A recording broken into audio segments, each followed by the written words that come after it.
નમસ્કાર વિદ્યાર્થી મિત્રો, આજે આપણે ધોરણ 12 કોમર્સ વિષય વાણિજ્ય વ્યવસ્થા અને સંચાલન પ્રકરણ નંબર 1 સંચાલનનું સ્વરૂપ અને મહત્ત્વ એના વિશે આપણે અભ્યાસ કરશું. તો સૌથી પહેલાં આપણે જોઈએ કે સંચાલનનો અર્થ આપી એની લાક્ષણિકતા સમજાવો. તો એની પ્રસ્તાવના જોઈશું. સંચાલનની શરૂઆત અતિ પ્રાચીન સમયમાં પાષાણ યુગમાં થઈ હતી. એટલે ઘણા વર્ષો પહેલાં આ સંચાલનની શરૂઆત થયેલી. અત્યારે જ થઈ છે એવું નથી, ઘણા વર્ષોથી પાષાણ યુગથી આ સંચાલનની શરૂઆત થઈ છે. જુદા જુદા લેખકો વિવિધ દૃષ્ટિકોણથી સંચાલનનો અર્થ સમજાવે છે. એટલે અલગ અલગ લેખકો છે તો એમના મત મુજબ સંચાલનની અલગ અલગ વ્યાખ્યાઓ આપે છે. તો એ આપણે જોઈશું કે કયા લેખક દ્વારા સંચાલનની કઈ વ્યાખ્યા આપવામાં આવી છે. તો સૌથી પહેલાં આપણે જોઈશું કુન્ટજ અને ઓડોનલ. કુન્ટજ અને ઓડોનલના મત મુજબ સંચાલન એટલે અન્ય વ્યક્તિઓ પાસેથી કામ લેવાની કળા.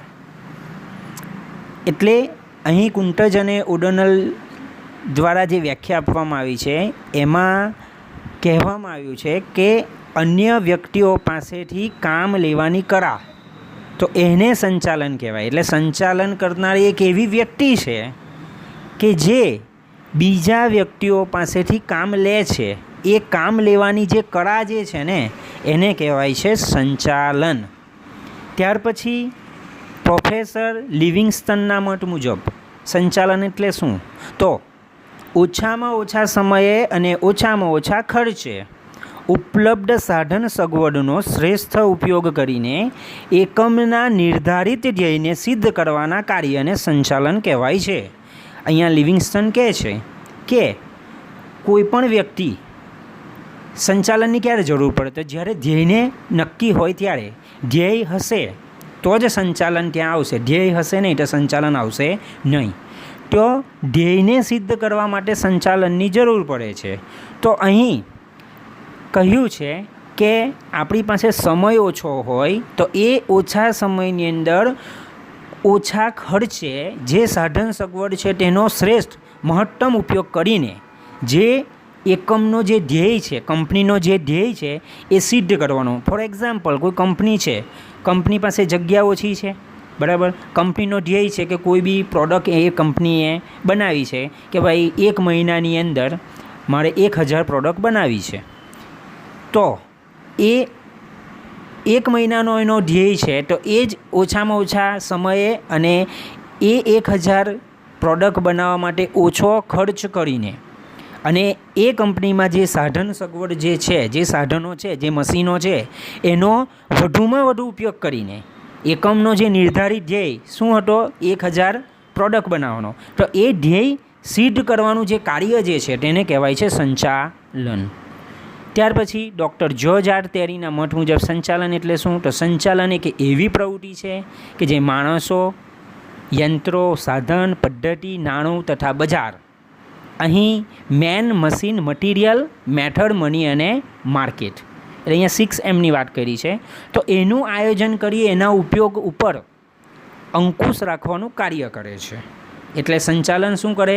માણસ, યંત્ર, સાધન, પદ્ધતિ, નાણું, બજાર, આ 6M પર અંકુશ રાખવાનું કામ કરે. એ માનવ પ્રયત્નોને માર્ગદર્શન આપે છે, નેતાગીરી કરે છે અને સંકલન પણ પૂરા પાડે છે, જેથી એકમના ઈચ્છિત ધ્યેયને સિદ્ધ કરી શકાય. એટલે અહીં સંચાલન કરનાર વ્યક્તિ શું કરશે? તો આ 6M પર અંકુશ રાખશે અને જે માનવી દ્વારા જે પ્રયત્નો કરવામાં આવે છે એનું માર્ગદર્શન, નેતાગીરી અને સંકલન કરે છે, જેનાથી એકમનો જે ઈચ્છિત નિર્ધારિત જે ધ્યેય છે એને સિદ્ધ કરી શકાય. તો પ્રોફેસર ડૉક્ટર જ્યોર્જ આર ટેરીના મત મુજબ સંચાલનની વ્યાખ્યા આ રીતે થાય છે.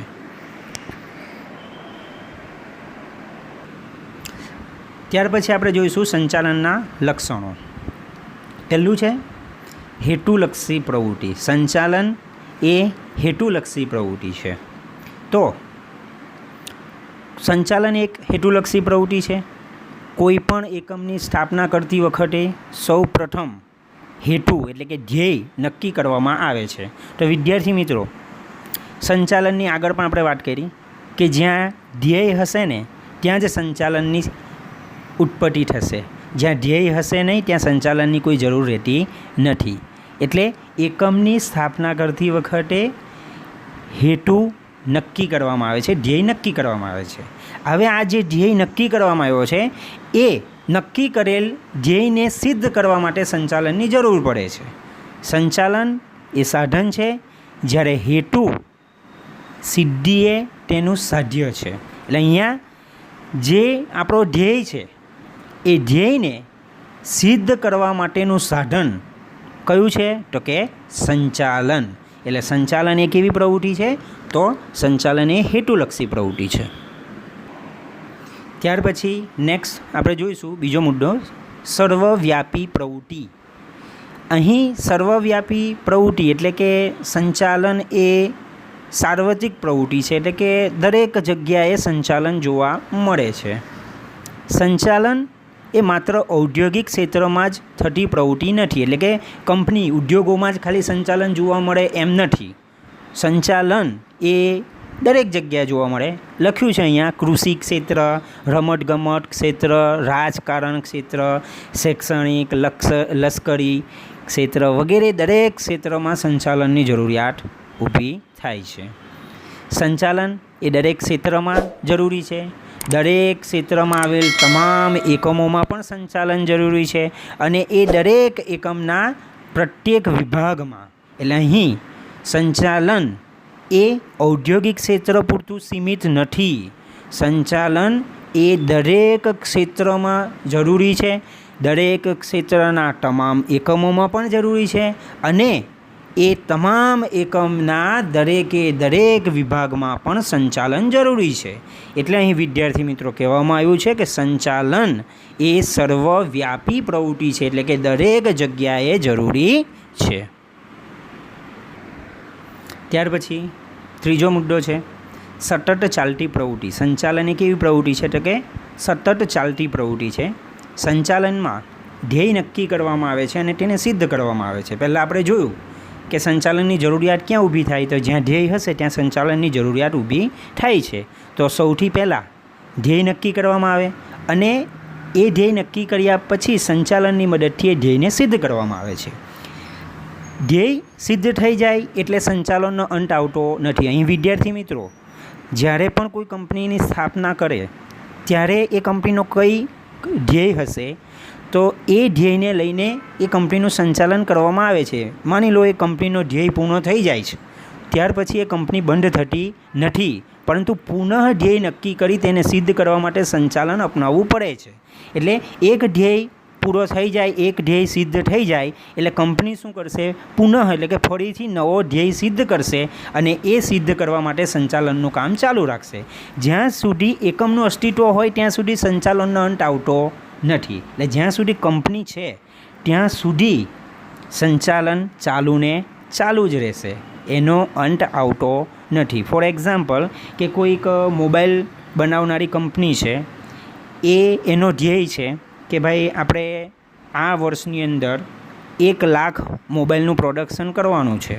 તો એ કંપનીનો ધ્યેય છે કે 1 લાખ મોબાઈલનું પ્રોડક્શન કરવું છે. તો એક વર્ષની અંદર એ કંપની 1 લાખ મોબાઈલનું પ્રોડક્શન પૂરું કરે, એટલે કે એનો ધ્યેય હતો 1 લાખનો, તો એ સિદ્ધ થઈ જાય છે.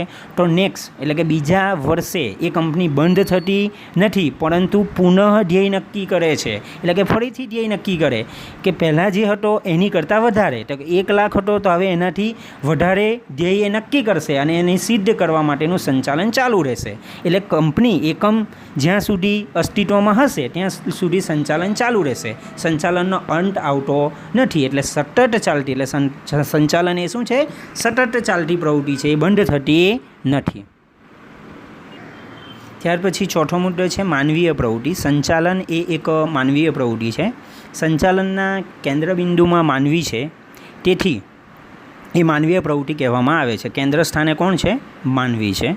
સંચાલન શાસ્ત્રી પ્રોફેસર તેરી એ 6M ને ધ્યાનમાં લઈ સંચાલનની વ્યાખ્યા આપી છે. એમાં માણસ, યંત્ર, સાધન, પદ્ધતિ, નાણું, બજારનો સમાવેશ થાય છે, જે આપણે ઉપર 6M જોઈ ગયા. તો આ બધામાં માનવી જ મુખ્ય સ્થાને છે. માનવી વિના બાકીના 5M ઉત્પાદનનું કામ કરી શકતા નથી. એટલે અહીં વિદ્યાર્થી મિત્રો, માણસ, યંત્ર, સાધન, પદ્ધતિ, નાણું અને બજાર. તો આની અંદરથી આપણી પાસે યંત્રો હશે, સાધન હશે, પદ્ધતિ હશે, પૈસા, નાણું હશે, બજાર હશે, પણ આ બધામાંથી આપણી પાસે માણસ જ હશે નહીં તો સંચાલન શક્ય બનશે ખરું? બનશે નહીં. એટલે કે આ 6Mમાંથી ખાલી માનવીને હટાવી લેવામાં આવે તો સંચાલન પોસિબલ છે નથી. એટલા માટે અહીં કહ્યું છે કે સંચાલન એ માનવીય પ્રવૃત્તિ છે. સંચાલન એ માનવી માટે અને માનવી વડે થતી પ્રવૃત્તિ છે. એનું એક એક્ઝામ્પલ કે આપણે એક કંપનીની સ્થાપના કરવી છે, તેની માટે એક જગ્યા લઈશું, એની પર સરસ મજાનું એક કંપનીનું બાંધકામ કરશું. ત્યાર પછી એની અંદર મશીનરી ગોઠવી દઈશું.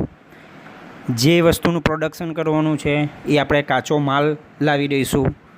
દરેક વસ્તુ કંપનીમાં આવી ગયા પછી આપણે માનવીને એમાંથી હટાવી લઈએ તો શું એ કંપનીમાં પ્રોડક્શન શક્ય છે? તો પ્રોડક્શન શક્ય નથી. એટલા માટે માનવીય પ્રવૃત્તિ કહેવામાં આવી છે. ત્યાર પછી 5મો મુદ્દો છે જૂથ પ્રવૃત્તિ. તો સંચાલન એ એક જૂથ પ્રવૃત્તિ છે. જ્યારે કોઈ વ્યક્તિ એકલો જ પ્રવૃત્તિ કરતો હોય ત્યાં સંચાલનના કાર્યની જરૂર ન પડે.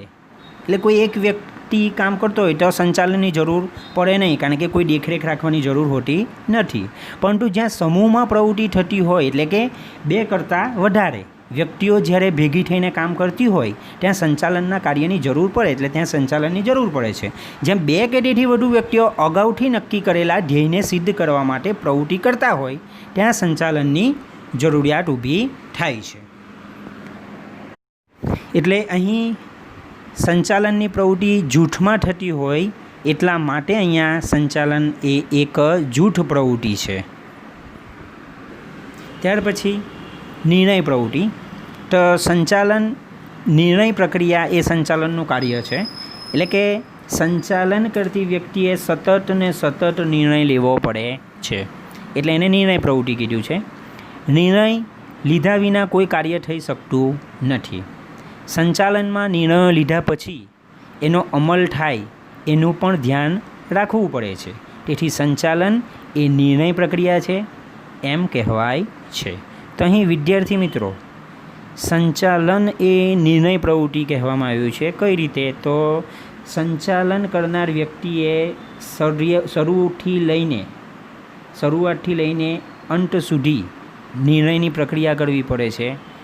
ફોર એક્ઝામ્પલ કે કોઈક કંપની ચાલુ કરવી છે તો નિર્ણય કે ભાઈ શાની કંપની ચાલુ કરશું, કઈ જગ્યાએ ચાલુ કરશું, ત્યાર પછી કંપનીમાં કર્મચારીઓ છે તે અંગેનો નિર્ણય લેવાનો, પ્રોડક્શન અંગેનો નિર્ણય લેવાનો. તો આ બધા જ નિર્ણયો એને લેવા પડે છે. એટલે અહીં સંચાલનને નિર્ણય પ્રક્રિયા, નિર્ણય પ્રવૃત્તિ કહેવામાં આવે છે. ત્યાર પછી છેલ્લો મુદ્દો છે વિજ્ઞાન, કળા અને વ્યવસાય. એટલે કે સંચાલન એ વિજ્ઞાન છે, સંચાલન એ કળા છે અને સંચાલન એ વ્યવસાય છે. તો સૌથી પહેલાં જોઈએ કે સંચાલન એ વિજ્ઞાન છે. તો સંચાલનને વિજ્ઞાન કેમ કહેવામાં આવ્યું છે? સંચાલન એક વિજ્ઞાન છે, કારણ કે વિજ્ઞાનની જેમ સંચાલનમાં પણ ચોક્કસ નિયમો કે સિદ્ધાંતો હોય છે. એટલા માટે સંચાલનને વિજ્ઞાન કહેવામાં આવ્યું છે. તો વિદ્યાર્થી મિત્રો, વિજ્ઞાનના જેવા નિયમો છે તેવી રીતે સંચાલનના પણ નિયમો છે. ફોર એક્ઝામ્પલ કે વૃક્ષ પરથી ફળ એ નીચે પડે છે તો એને ગુરુત્વાકર્ષણનો નિયમ લાગુ પડે છે. તો એવી જ રીતે સંચાલનની અંદર પણ અમુક નિયમો છે. ત્યાર પછી સંચાલન એક કળા છે, કારણ કે સંચાલનના સિદ્ધાંતોને અમલમાં મૂકવા માટે આવડતની જરૂરિયાત ઊભી થાય છે. હોશિયારી, બુદ્ધિ અને ચતુરાઈ આ બધાની જ જરૂરિયાત પડે છે, જેના કળા તરીકે ઓળખી શકાય છે. તો અહીં કળાની વાત કરી કે સંચાલન એ કળા છે. તો દુનિયાની કોઈ પણ કળા માટે આ 4 વસ્તુ જરૂરી છે. એક છે આવડત, એક છે હોશિયાર, બુદ્ધિ અને ચતુરાઈ. આ 4 વસ્તુ જો હશે તો એને કોઈ પણ કળા આવડી શકશે. એટલા માટે સંચાલનની અંદર પણ આવડતની જરૂરિયાત ઊભી થાય, હોશિયારી, બુદ્ધિ અને ચતુરાઈની જરૂરિયાત ઊભી થાય છે. એટલે જે સંચાલનને જરૂરી છે એ જ વસ્તુ કળામાં પણ જરૂરી છે. એટલે અહીં સંચાલનને શું કહ્યું છે? કળા કહ્યું છે. ત્યાર પછી વ્યવસાય.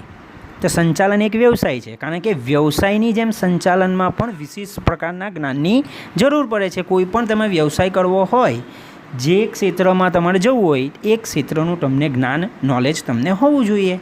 સંચાલન ક્ષેત્રે વ્યવસાયી મંડળો કે જે સંચાલનનું શિક્ષણ અને તાલીમ આપવાનું કાર્ય કરે છે. તો અહીં એને વ્યવસાય કેમ કહેવામાં આવ્યું છે?